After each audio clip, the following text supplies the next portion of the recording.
He now leads an international Christian broadcast ministry, leading the way with Dr. Michael Youssef. That's what it's called. So thanks for joining us. Have you heard from your family? Yes, I did call today and talked with my family members in Cairo, which is a very, very unnerved by the looting, which is happening in shops and banks. And now young men are standing with sticks in front of their buildings to protect their families and their food, their money. Everyone's okay.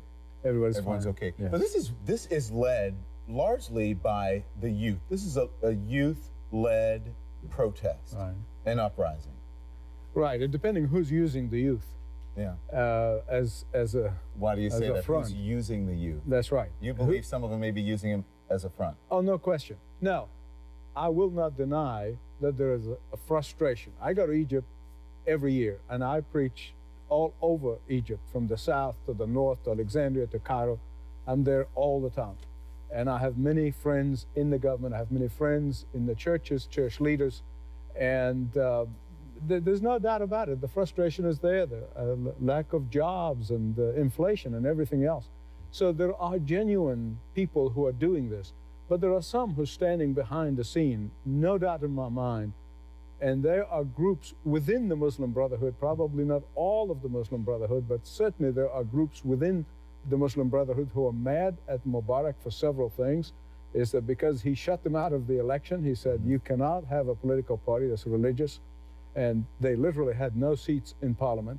And secondly, he allowed a quota for women to be elected, seats that are only for women, and they did not like it. So I think what you're saying is that there are groups who are watching the youth, the protesters, and if those protesters get their way and they overthrow the government, let's say, then they will come in and take over for those people, and then they will be in power. Of and course. Maybe not do much better than what Mubarak has done. They will be far worse.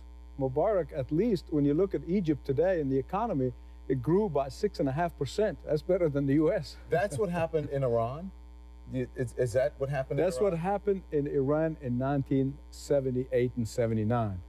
Genuine, freedom-loving young people took to the streets, and the demonstrations was day in and day out until the Shah left. Khomeini comes in.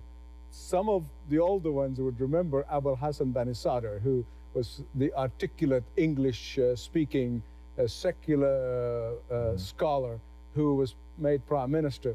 And then as soon as Khomeini took over power, he killed all those secular, Western-educated people that he put up front until the movement has achieved its goal and getting rid of the Shah. But that's your concern. That's worst-case scenario. That's right. That doesn't mean that these people should not be protesting for what they believe is a democracy and a fair election process. No, I think they should protest, but they should protest also peacefully. I mean, these lootings and grabbing for stuff, and then the prisoners, of course, taking advantage of that, and some rioting in prisons. Hey, listen, you say that always when there's unrest, there are people who will be out of control, and there will be elements who will do that. But for the most part, when I speak with people who have spoken to and been in touch with their loved ones, they're saying they don't want to tear down their country.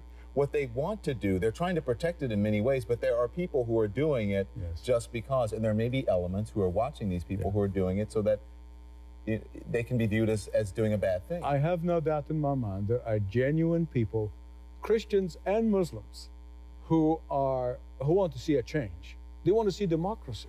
There's no doubt in my mind, but unfortunately, the infrastructure does not lend itself for that yet. And I believe that Mubarak was really working on a transition by which he can continue the process of, look, he learned from two predecessors. Nasser put them in prison. Sadat set them free.